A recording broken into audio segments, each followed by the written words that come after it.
Okay, so in the last video, we learned about more advanced techniques such as rationalization and dividing out factors to find more complicated limits. So today we're going to learn about another way to find limits, because there's yet another way to find limits. And this is a theorem known as the Squeeze Theorem. The Squeeze Theorem.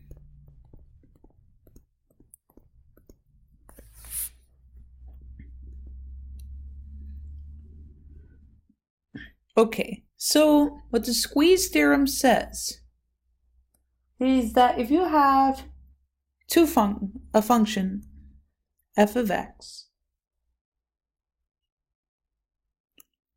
and it's not defined, okay, let's just say it's not defined there.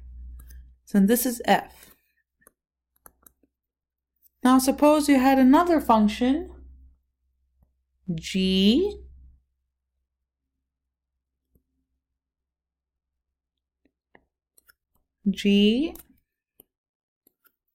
and another function h.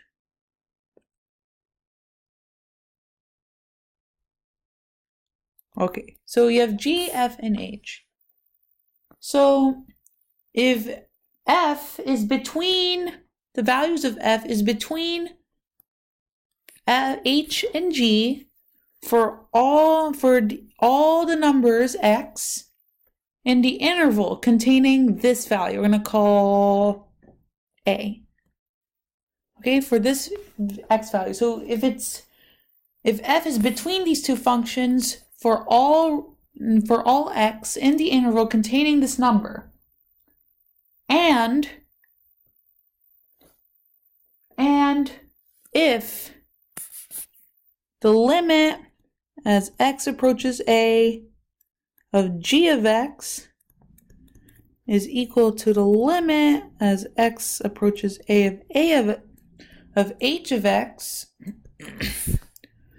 Okay, so if it's like this, so notice that the three functions, they're not necessarily between each other. So if you were to really rephrase that, if f is squeezed between g and h for all x in the interval containing a, except maybe at a, or it's all bunched up together like this, and the limits are the same, then you can find the limit as x approaches a of f of x, and that'll just be the limits of these two functions.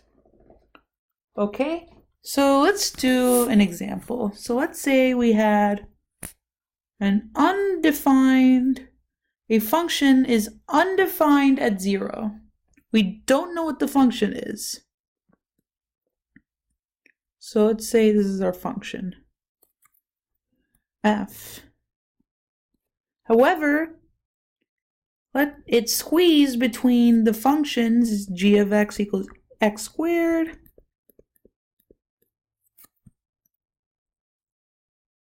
and h of x equals negative x squared. So this is h, and this is g. So we're trying to find the limit at the place where it's all squeezed together, which is why it's called the Squeeze Theorem. The functions basically squeeze f in between each other until they basically coincide. So we don't know f, but we know g and h, and since f is between g and h for all the x like close to our point of interest, x equals 0, let's just find the limits of g and h and see if we can apply the Squeeze Theorem. So limit as x approaches 0 of g of x, that'll just be g of 0, or 0 squared, which is equal to 0. And the limit as x approaches 0 of h of x is equal to h of 0, which is negative x squared, which is also equal to 0. So the limits are the same, and they're defined at 0. So we can assume by the Squeeze theorem that the limit as x approaches 0 of f of x is equal to 0. So why does this matter? It's because we can use this to help us define trigonometric limits.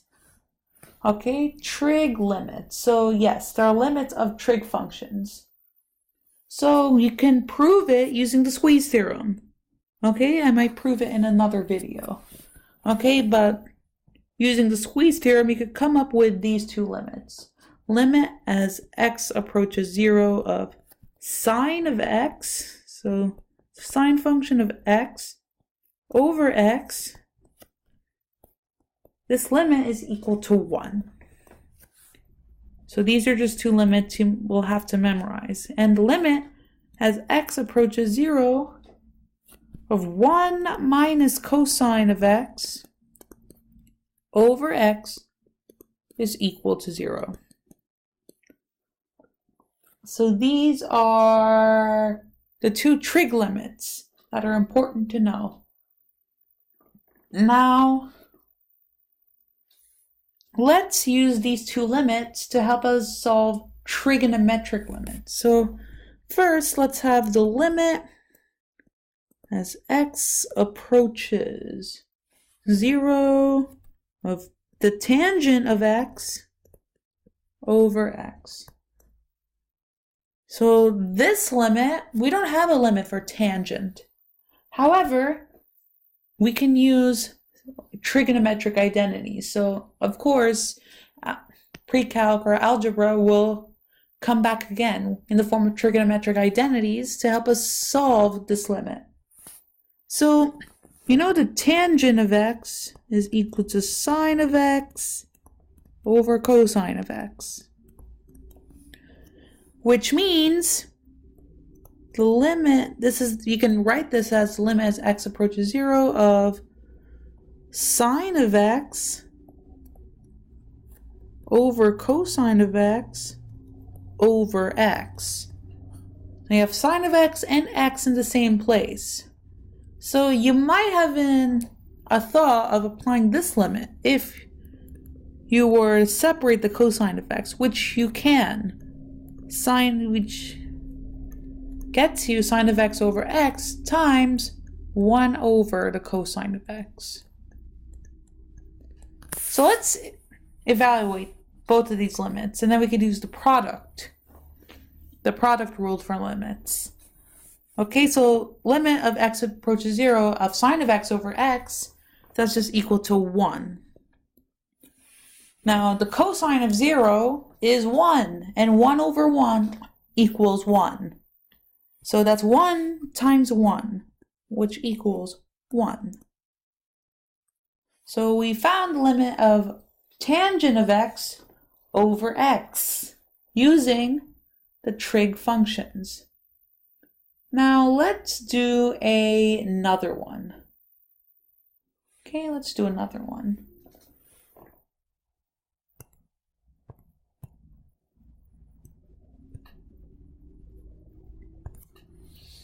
Okay, so let's do this one.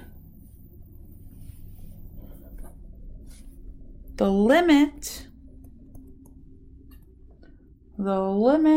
as x approaches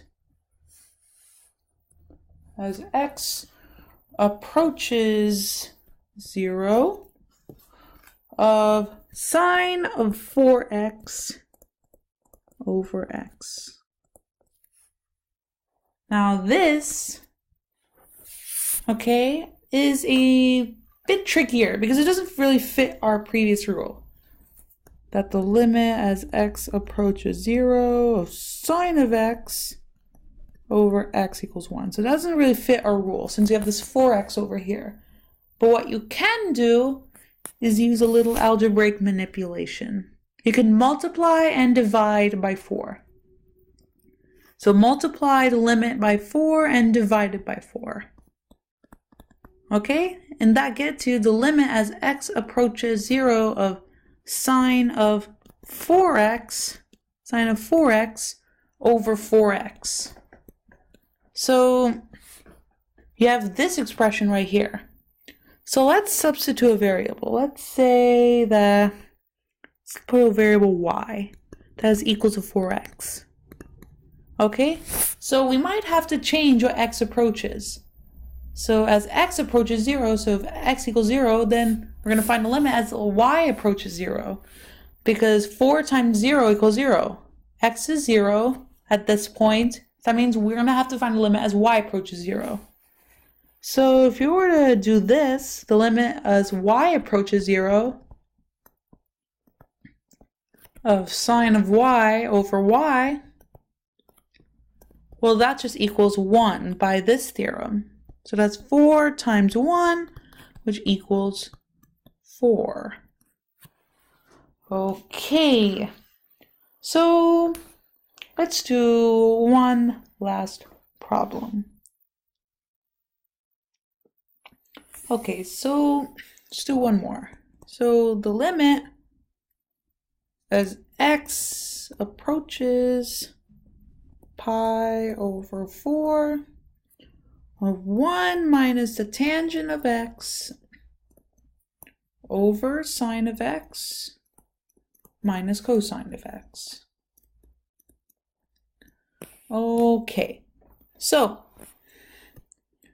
this one, okay, if we were to evaluate it, you would get 0 over 0, which means there is a solution to this limit. It's just you can't determine it from 0 over 0. So what can we do over here? So what we can do for sure is we're going to turn tangent of x in terms of sine and cosine. So we have 1 minus sine of x over cosine of x over sine x minus cosine of x. So we can combine these two. One is just cosine of x over cosine of x. So that's cosine of x minus sine of x over cosine of x. We just combine the numerator together. Over sine of x minus cosine of x. Okay, so we can separate these two, okay, by writing 1 over cosine of x. 1 over the cosine of x times cosine of x minus sine of x over sine of x minus cosine of x. Now, if you were to rewrite the top expression, okay, you can rewrite this top expression as 1, so I'm just writing the same expression, times negative sine of x minus cosine of x. So these two terms are switched, which means the top, one of them is the negative of the other. Okay? So we didn't actually multiply this by anything. Okay, we just factored out a -1. So in fact, we didn't even need to use one of those special trigonometric rules because this and this cancel. So we're left with the limit as x approaches pi over 4 of -1 over cosine of x. Okay, the cosine of pi over 4 is root 2 over 2. So 1 over root 2 over 2 equals, so negative that is -2 over root 2. And if you were to simplify that, you get negative square root of 2. Okay, and that is it.